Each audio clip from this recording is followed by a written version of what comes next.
Assalamualaikum warahmatullahi wabarakatuh. Kembali lagi dengan saya Eko Nugroho dengan nomor induk mahasiswa 1905101141, mahasiswa Fakultas Hukum Universitas Maliku Saleh. Nah, di video kali ini saya akan membahas sedikit materi mengenai resi gudang pada mata kuliah Hukum Jaminan. Pada bagian pertama, kita akan membahas mengenai pengertian resi gudang. Menurut Undang-Undang tentang Sistem Resi Gudang, yaitu Undang-Undang Nomor 9 Tahun 2006, sebagaimana telah diubah dengan Undang-Undang Nomor 9 Tahun 2011, pengertian dari resi gudang adalah dokumen bukti kepemilikan atas barang bergerak dan dapat diperdagangkan seperti gabah, beras, gambir, teh, kopra, jagung, kopi, kakao, lada, karet, rumput laut, dan sebagainya yang disimpan di gudang. Dokumen ini diterbitkan oleh pengelola gudang. Namun, tujuan dari penerbitan resi gudang sebenarnya tidak sekedar menjadi bukti kepemilikan. Resi gudang menjadi penting diatur karena ia merupakan salah satu instrumen keuangan atau pembiayaan. Pada bagian kedua, kita akan melihat mengenai para pihak dalam perjanjian resi gudang. Setidaknya ada dua pihak. Yang pertama, pemilik barang. Dia adalah orang atau individu atau korporasi yang menyimpan barangnya dalam jangka waktu tertentu minimal 3 bulan di dalam gudang. Dia juga adalah orang yang pertama kali akan menjadi pemegang dokumen yang disebut resi gudang tersebut. Kedua adalah pengelola gudang atau individu atau korporasi. Tentu tidak semua orang yang memiliki gudang dapat begitu saja menerbitkan resi gudang yang layak digunakan sebagai instrumen atau keuangan pembiayaan. Hanya pengelola yang sudah dapat izin atau persetujuan dari Badan Pengawas Sistem Resi Gudang yang boleh menerbitkannya. Badan ini sekarang diberi nama Badan Pengawas Perdagangan Berjangka Komoditi atau BAPEPDI. Itu suatu badan di bawah Menteri Perdagangan. Pengelola gudang adalah pengusaha yang bergerak di bidang pergudangan. Posisi pengelola gudang bisa sebagai pemilik sendiri dari gudang itu atau bukan pemilik, melainkan sebagai perpanjangan tangan dari pemilik gudang. Namun, pada intinya, ia harus orang yang berwenang menerbitkan dokumen yang disebut resi gudang. Kita masuk pada bagian ketiga, yaitu proses terjadinya resi gudang. Barang yang dapat diterbitkan resi gudangnya memiliki persyaratan. Setiap barang bergerak yang dapat disimpan dalam jangka waktu tertentu dan diperdagangkan secara umum. Diutamakan barang yang memiliki nilai strategis, komoditi unggulan, tujuan ekspor dan atau tujuan ketahanan pangan. Peraturan Menteri Perdagangan Nomor 37 MDAG per 11/2011 mempersyaratkan bahwa barang yang dapat disimpan di gudang untuk diterbitkan resi gudang paling sedikit memenuhi persyaratan. Yang pertama, memiliki daya simpan paling sedikit 3 bulan. Yang kedua, memenuhi standar mutu tertentu. Yang ketiga, jumlah minimum barang yang disimpan. Barang atau produk yang disimpan di gudang akan dinilai terkait dengan persyaratan yang berkaitan dengan produk, proses, sistem atau personel oleh lembaga penilai kesesuaian yang terektadisi berdasarkan Permendak Nomor 8 MDAG per 2/2013. Terdapat 10 komoditas yang dapat disimpan di gudang dalam rangka SRG, yaitu gabah, beras, jagung, kopi, kakao, lada, karet, rumput laut, rotan, dan garam, yang mana komoditas yang disimpan dalam gudang harus memenuhi persyaratan standar minimalnya. Kita masuk pada bagian keempat mengenai hak dan kewajiban para pihak. Sejak terjadinya perjanjian hak jaminan antara penerima hak jaminan resi gudang dengan pemberi hak jaminan resi gudang, maka sejak itulah timbul hak dan kewajiban kedua para pihak. Poin pertama, hak-hak penerima jaminan resi gudang adalah: 1. Berhak menerima angsuran pokok pinjaman dan bunga sesuai dengan waktu yang telah ditemukan dalam perjanjian. Yang kedua, selaku kreditur, berhak menyimpan asli resi gudang yang dijaminkan penjelasan pasal 12 ayat 2 Undang-Undang Sistem Resi Gudang.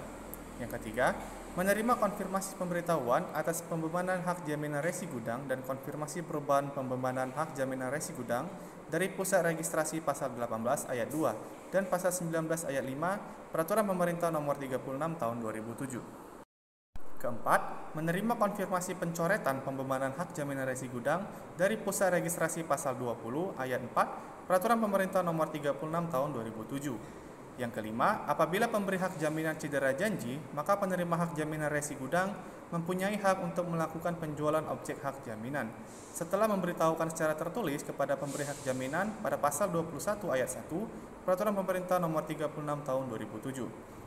Yang keenam, penerima hak jaminan memiliki hak untuk mengambil pelunasan piutangnya atas hasil penjualan objek hak jaminan tersebut pada pasal 24 ayat 1 Peraturan Pemerintah Nomor 36 Tahun 2007. Pada poin kedua, mengenai kewajiban penerima hak jaminan resi gudang.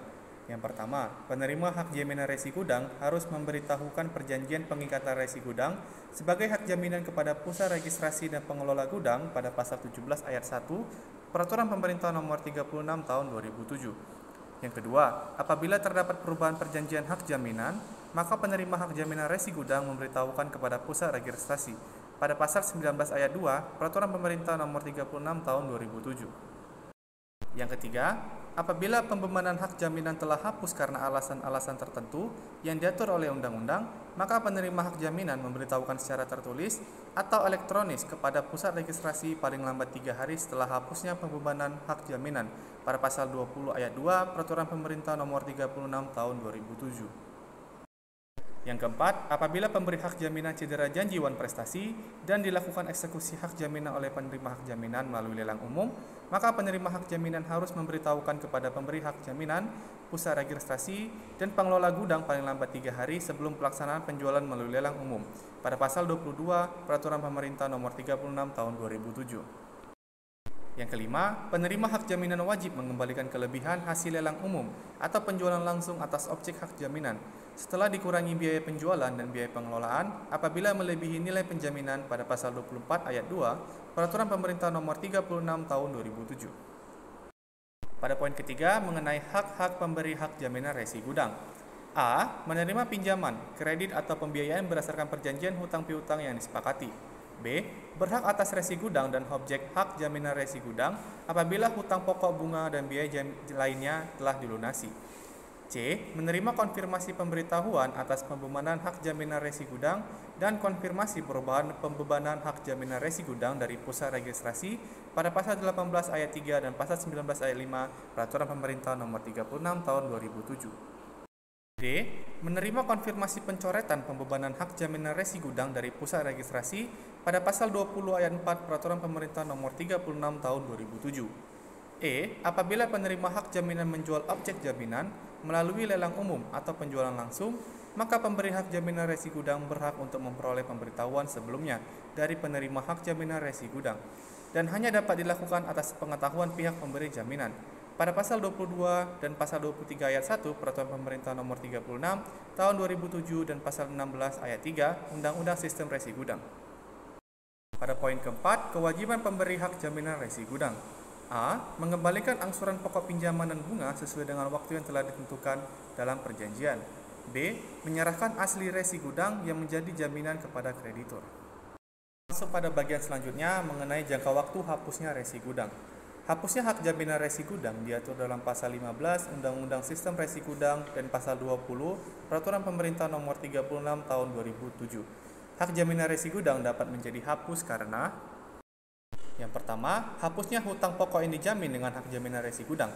Sesuai dengan sifat hak jaminan yang assessor, adanya hak jaminan resi gudang didasarkan pada perjanjian hutang piutang atau suatu hutang yang pelunasannya dijamin dengan resi gudang. Keberadaan hak jaminan resi gudang ditentukan oleh adanya perjanjian hutang yang merupakan perjanjian pokok. Berakhirnya perjanjian hutang mengakibatkan pula hapusnya hak jaminan resi gudang. Hapusnya hutang dan berakhirnya perjanjian pokok dapat disebabkan antara lain karena pelunasan hutang dari pemegang resi gudang atau terjadinya perpindahan kreditur. Berakhir atau hapusnya hutang tersebut dapat dibuktikan dengan keterangan dari kreditur. Undang-Undang Sistem Resi Gudang menetapkan hak jaminan resi gudang yang dimiliki oleh kreditur terdahulu menjadi hapus apabila terjadi perpindahan kreditur. Hal tersebut dijelaskan di dalam penjelasan pasal 15 huruf A Undang-Undang Sistem Resi Gudang bahwa sesuai dengan sifat ikutan dari hak jaminan, adanya hak jaminan bergantung pada adanya piutang yang dijamin pelunasannya. Apabila piutang tersebut hapus karena hapusnya hutang atau karena pelepasan, dengan sendirinya hak jaminan yang bersangkutan menjadi terhapus. Yang dimaksud dengan hapusnya hutang antara lain karena pelunasan dari pemegang resi gudang atau terjadinya perpindahan kreditur. Bukti hapusnya hutang berupa keterangan yang dibuat oleh kreditur. Kedua, pelepasan hak jaminan resi gudang oleh penerima hak jamin resi gudang. Penerima hak jaminan resi gudang dapat melepaskan hak jaminan tersebut dan menyerahkan kembali resi gudang kepada pemegang resi gudang. Hal ini dapat saja terjadi dalam hal-hal tertentu, antara lain karena adanya rasa kepercayaan antara pemegang resi gudang dengan kreditur. Kreditur merasa tidak perlu memegang hak jaminan untuk menjadi pelunasan hutang pemegang resi gudang. Karena hak jaminan resi gudang merupakan jaminan hutang yang pembebanannya adalah untuk kepentingan kreditur pemegang hak jaminan resi gudang. Adalah logis bila hak jaminan resi gudang hanya dapat dihapuskan oleh kreditur selaku pemegang hak jaminan sendiri, sedangkan pemberi hak jaminan tidak mungkin dapat membebaskan hak jaminan tersebut. Hapusnya hak jaminan resi gudang harus diberitahukan oleh penerima hak jaminan kepada pusat registrasi. Baiklah, demikian yang dapat saya sampaikan mengenai materi resi gudang. Selebih kurangnya saya mohon maaf. Saya Eko Nugroho pamit undur diri. Terima kasih. Wassalamualaikum warahmatullahi wabarakatuh.